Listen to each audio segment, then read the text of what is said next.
Join us on Path of Faith, where we seek to inspire and empower you on your spiritual journey, offering guidance and support as you navigate life's challenges with faith and courage.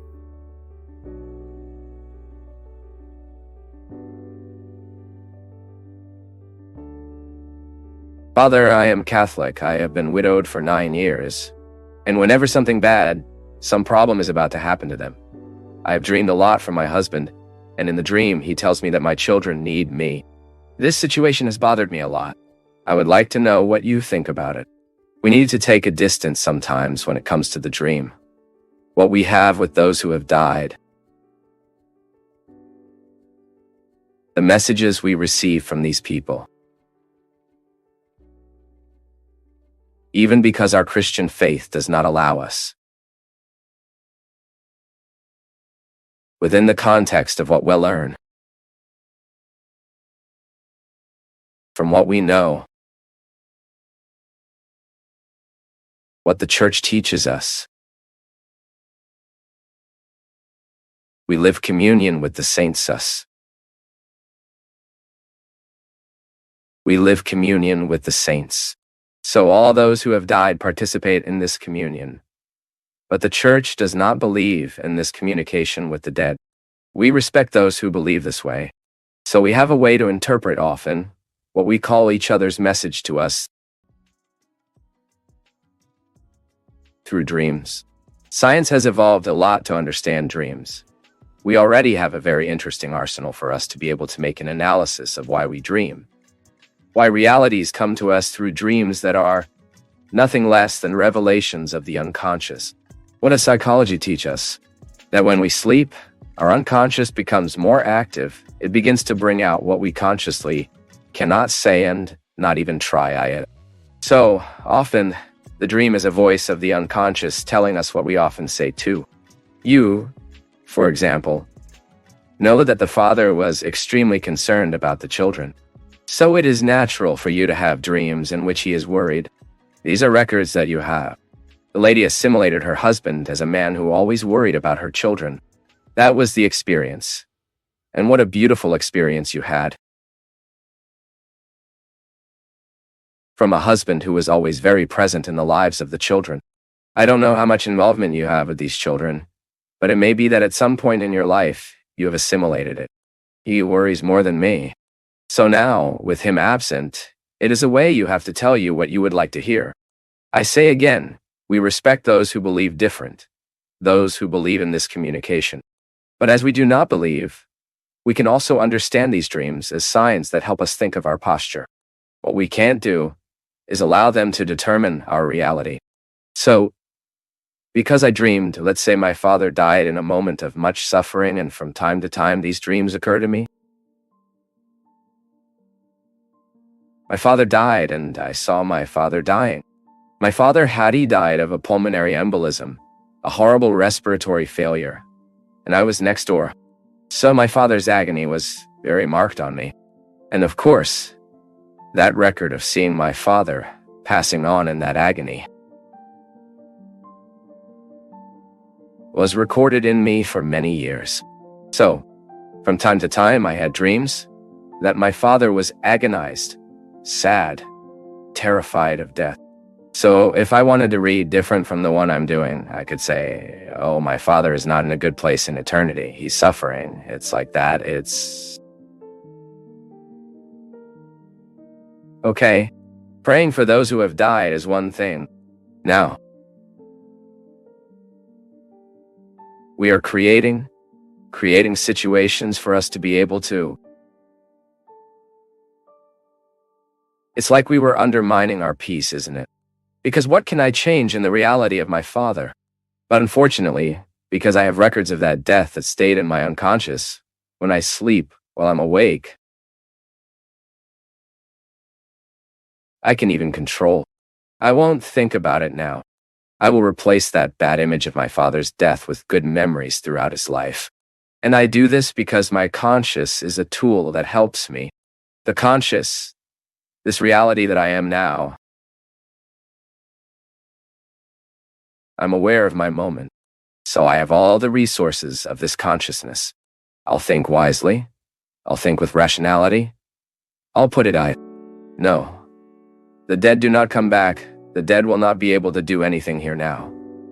Equal to be afraid who has died from. You rationalize fear. Why am I afraid if I know they can't go back and do me harm? So this is my conviction. It may not be yours. I'm talking to those who believe just like me. I believe that all the memory of the dead in me can tell me. Why? Because this is an unconscious record. The other does not die fully. It is inside us through the memories, the longing, the love we love. So I will have it. So the moment I sleep, I lose this control. I usually say that at dawn I lose 70% of my intelligence, because sometimes I wake up and think every nonsense, every absurd, that I don't think throughout my day. Why, it seems that I am in fragility, that at night, at dawn I woke up and at that moment I cannot take sleep again. So it seems that there is a window inside my intelligence that makes me think absurd nonsense. So white is sizing the problems. They get much bigger than they are. At dawn, the problems get much bigger than they are. It's impressive. That's why we need to manage these moments well. Then fine. When I sleep, I lose this control. So my unconscious throws out all that is stored in IT. So the memories that two have from my father dating in that agony return. And sometimes, only time is correcting it from us. Donna Maria. So, be quiet. Ask God to make the unconscious of the lady throw everything out. Everything that was badly resolved or well resolved. That we keep everything so that, gradually, this presence of her husband in the life of the lady becomes natural. Becomes a beautiful longing that will no longer provoke these discomfort you. And I know exactly what you are talking about, because I lived a lot in my life, with the death of my father, and then with the death of my sister. So we lost someone who is very close to us. These records are. I'm facing this now with Cleo's death. Every now and then I have beautiful dreams with her. But from time to time, I have horrible dreams. In that sad experience, I had to be on her last day of life. He dying. And then being there in that ill. Of course, this is traumatic for you. He is a person you love, is a person who hitherto took care of you. Who was your friend? Who was your sister? Who was your mother? We don't know what the other becomes for us the moment we love.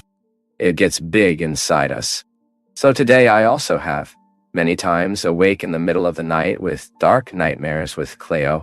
But I'm aware that it's not Cleo giving me messages, Because I believe in divine generosity. I believe in divine love that has already welcomed Cleo. I really believe in the deep mercy of God, looking at the life she lived, to the woman she was. I have no doubt that she is already in eternity enjoying the best. Everything my faith promises me, I believe she is receiving there. So I rationalize and think, that's a record of mine. It's not her and me. It's not she wanting to say that to me. No, it's me who I have here now that managing this grief with all the weight of these memories. Because our mistake is in thinking that the other is telling us that, I'm having these dreams with my husband because he's in a very bad place. Or I'm having these dreams with my husband because a very bad thing will happen to my children and he's warning me. Bad things to our children happen even when no one warns us. And what pretense is this that we can often prevent the lives of happening? What guarantee do we have that we will be alive next week? It is a silly claim. What we need to do is to pray daily and ask God to help us. He clarifies us, so that we have the wisdom of making the best decisions. Decisions that will bring us health, which will bring us life, that will deliver us from the dangers that we need to ask. So the dream It is a record that belongs to me. It is not the other who is giving me a message through dreams. I say again, you have the right to think differently from me.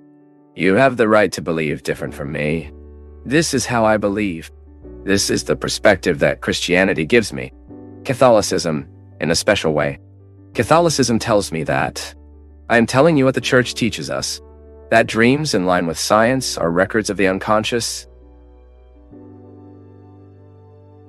They are messages that our unconscious sends us.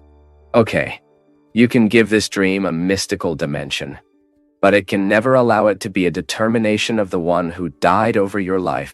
So, the other does not have this possibility of doing this. I believe that when we begin to humanly investigate our phenomena, we tend to better solve things. I am very afraid when human issues are treated supernaturally, being so natural in us. It will always be a danger to treat human issues supernaturally. Why? Because we give up human resources that are favorable to us, including science, psychology, helping us understand the meaning of dreams in our lives. Otherwise, we become a little wizard, right? We will give supernatural meaning to what is not supernatural. We have deep respect for supernatural realities, but we also need to respect natural realities. I think it is a very intelligent way of live and incarnate faith.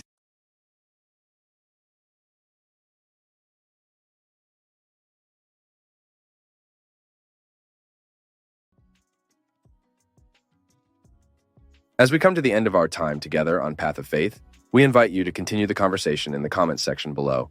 Don't forget to show your support by liking, sharing, and subscribing to our channel for more inspiring messages.